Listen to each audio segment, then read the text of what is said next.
Bonjour, eh bien aujourd'hui nous allons parler de la présentation du système fiscal français. On va faire une présentation générale.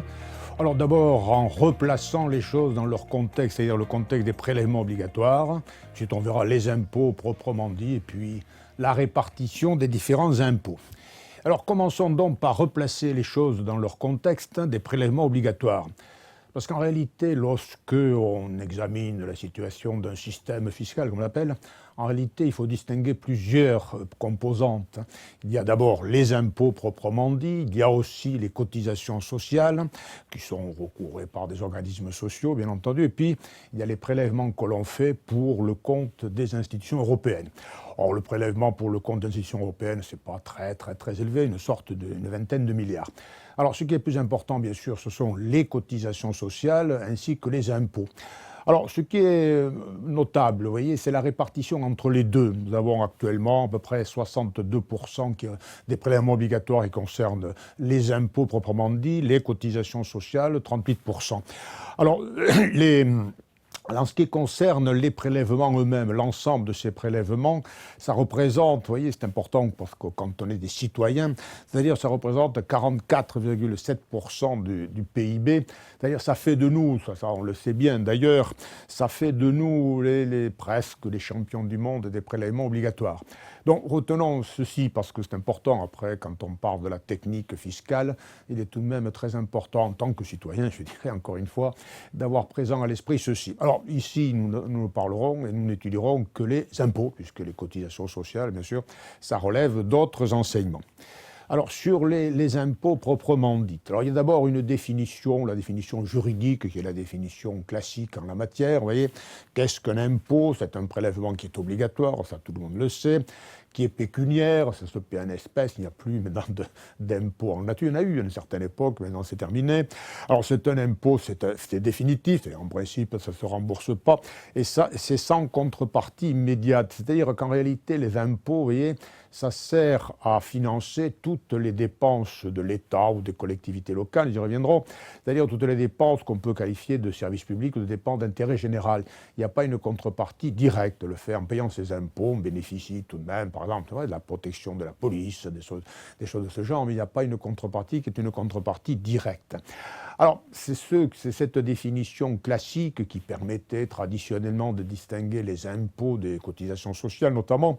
Alors, cette distinction est actuellement un tout petit peu dépassée parce que, vous le direz dans quelques minutes, en fait, il y a des impôts aussi qui servent à financer les prestations sociales. Donc, il y a certains impôts qui peuvent avoir une certaine contrepartie. Alors, en réalité, le critère essentiel qui permet de distinguer l'impôt lui-même de la cotisation sociale, c'est que quand on paie une cotisation sociale, on a une contrepartie en principe, une contrepartie directe qui est une prestation sociale. Vous voyez, la cotisation assurance maladie, par exemple, on est remboursé, cotisation retraite, on pourra bénéficier ensuite de la retraite. Donc ça, ce sont les définitions générales qui donc demanderont à être un tout petit peu clarifiées. Alors, il y a maintenant la classification des impôts. Alors, on peut classifier les impôts selon plusieurs critères, vous voyez. Et ces différents critères, vous allez voir, se recoupent en réalité. Alors d'abord, le premier critère, c'est en fonction de leur nature. Il y a d'abord les impôts directs, les impôts indirects et puis les droits d'enregistrement. Alors les impôts directs, le prototype des impôts directs, c'est par exemple l'impôt sur le revenu, n'est-ce pas, ou l'impôt sur les sociétés qui frappe, comme son nom l'indique, les sociétés. Or l'impôt direct frappe en général donc un revenu ou un bénéfice, notamment les deux que je vous ai indiqués, mais ce qui est intéressant, et c'est pour ça qu'on l'appelle l'impôt direct, c'est qu'il est supporté financièrement par celui qui paie. Celui qui paie l'impôt, c'est lui qui supporte l'impôt, le poids de l'impôt. Alors, ce qui fait la différence entre la deuxième catégorie, c'est-à-dire les impôts indirects. Alors, l'impôt indirect, lui, il est acquitté à l'occasion souvent d'une transaction, c'est-à-dire en particulier d'une vente, n'est-ce pas ?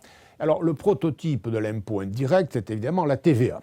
Alors, c'est la TVA, on aura l'occasion de l'étudier plus en détail, la TVA est ajoutée au prix, et par conséquent, c'est le consommateur qui acquitte le prix total. Il acquitte le prix plus la taxe. Alors, c'est le commerçant, en particulier celui qui fait la vente, qui va aller repayer, qui va aller reverser la taxe au trésor public, mais vous voyez que ce n'est pas lui qui en supporte la charge, puisqu'il répercute cette charge sur le consommateur. Et c'est la raison pour laquelle on l'appelle l'impôt indirect, c'est-à-dire qu'il est payé par une personne, mais c'est une autre personne qui en supporte la charge.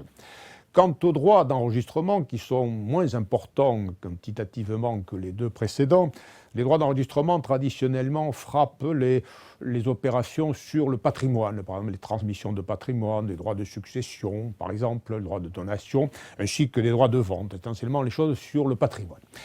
Alors ça, c'était donc la première classification. Ensuite, la deuxième classification, c'est donc en fonction de la matière imposable. Alors la matière imposable, oui, comme je vous le disais tout à l'heure, ça se recoupe un peu. Nous avons d'abord les impôts sur le revenu ou sur les bénéfices, qui sont essentiellement des impôts directs. Donc là, vous avez pour l'essentiel l'impôt sur le revenu qui est perçu sur les personnes physiques, l'impôt sur les sociétés, qui, comme son nom l'indique, frappe donc les sociétés. Ensuite, les impôts sur la dépense. Alors, les impôts sur la dépense, c'est les impôts qui sont perçus à l'occasion, par exemple, d'une vente. Ce sont essentiellement les impôts indirects, c'est-à-dire en particulier la TVA. Alors ici, on l'appelle donc impôt sur la dépense parce qu'il s'agit de l'impôt, vous voyez, qui frappe le revenu dépensé. Vous voyez, quelle est l'articulation entre les deux et la logique, au fond, de tout le système fiscal ?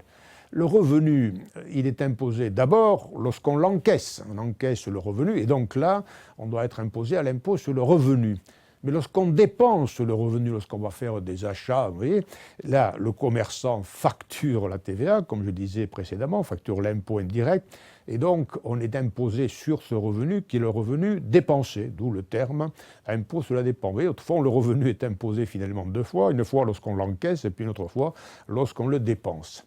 Et puis, il y a les impôts sur le patrimoine. Alors, sur le patrimoine, il y a plusieurs catégories d'impôts. Vous voyez que vraiment tout ça est bien serré, bien compliqué. Vous avez d'abord l'impôt sur la transmission du patrimoine. Alors, sur la transmission du patrimoine, en réalité, vous avez deux catégories d'impôts.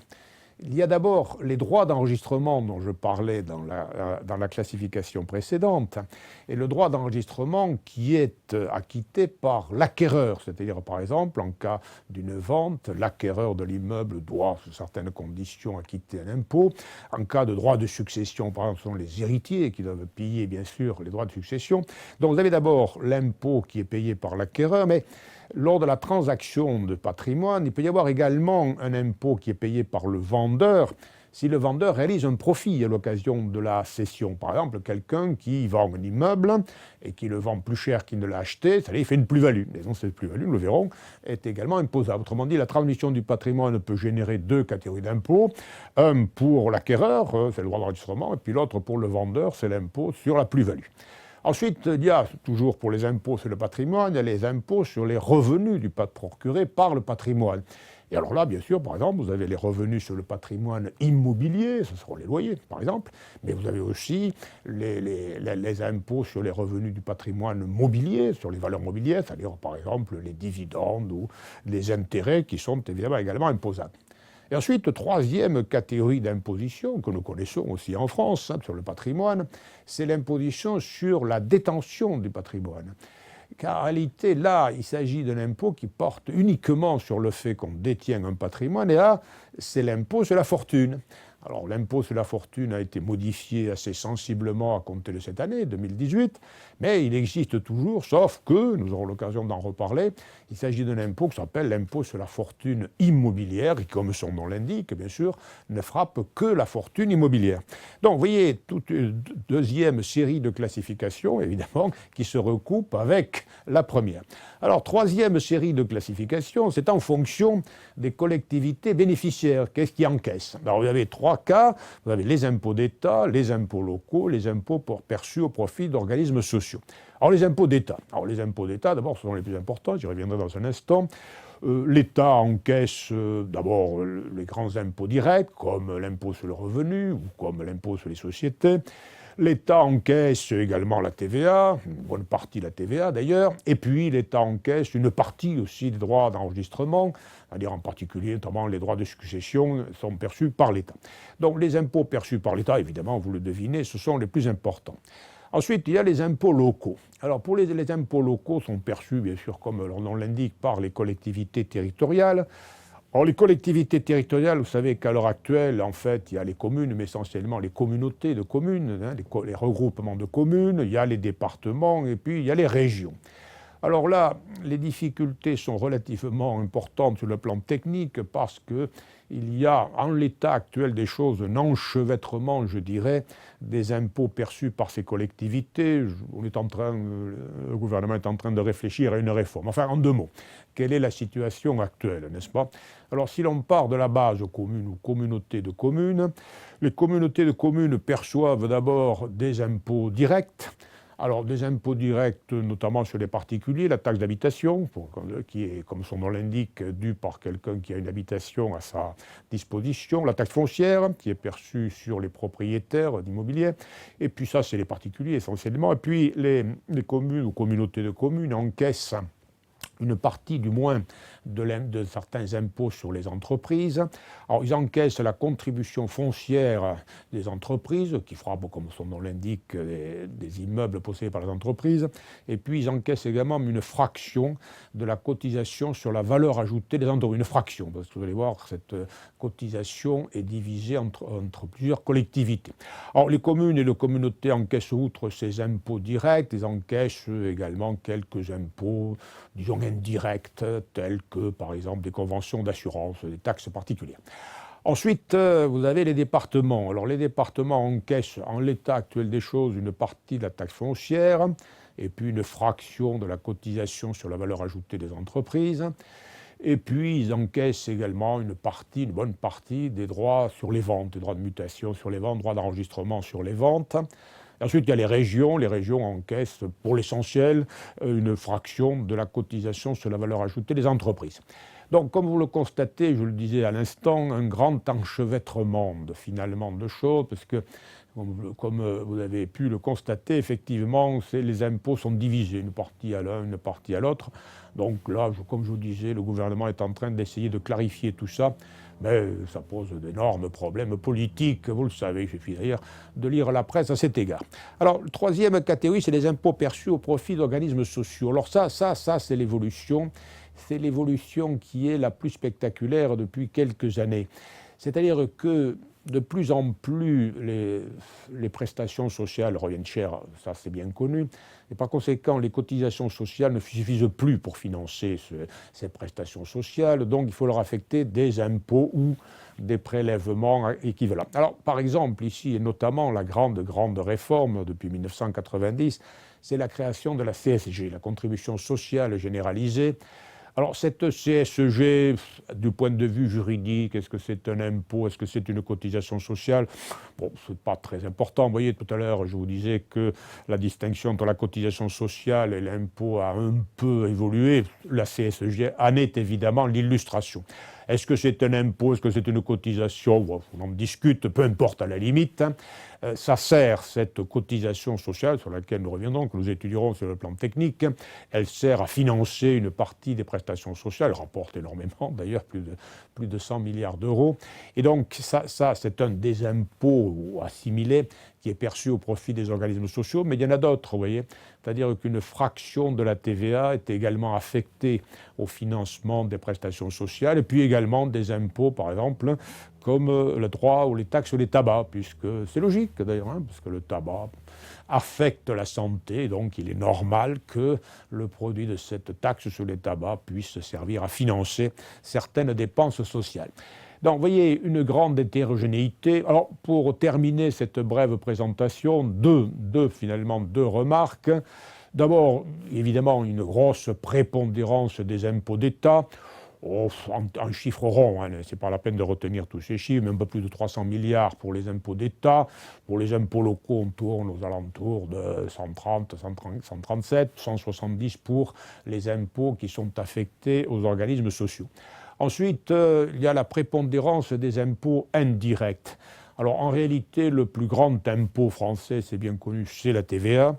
c'est celui-là qui rapporte le plus, en chiffres ronds, aux alentours de 144 milliards. Et donc, vous voyez, à comparer à ce que rapporte l'impôt sur le revenu, aux alentours de 70 milliards, l'impôt sur les sociétés, en l'état actuel des choses, ça va un peu changer avec les réformes, mais en l'état actuel des choses, l'impôt sur les sociétés, ça tourne autour de 30 milliards. Oui. Donc, c'est la TVA qui est quand même l'impôt prépondérant en la matière. Et puis, je vous rappelle ce que je vous disais à l'instant, cette CSG, contribution sociale généralisée, impôt ou cotisation, on ne sait pas trop ce que c'est, vous savez, c'est un peu plus de 100 milliards. Donc, vous voyez, c'est ça. Tout ceci est très important. Donc, je pense qu'avant d'aborder la technique des impôts, ayons présent à l'esprit ces grandes lignes, ces grands blocs, si vous voulez, parce que c'est ça qui fait notre qualité aussi de citoyen. Voilà, je vous remercie et au revoir.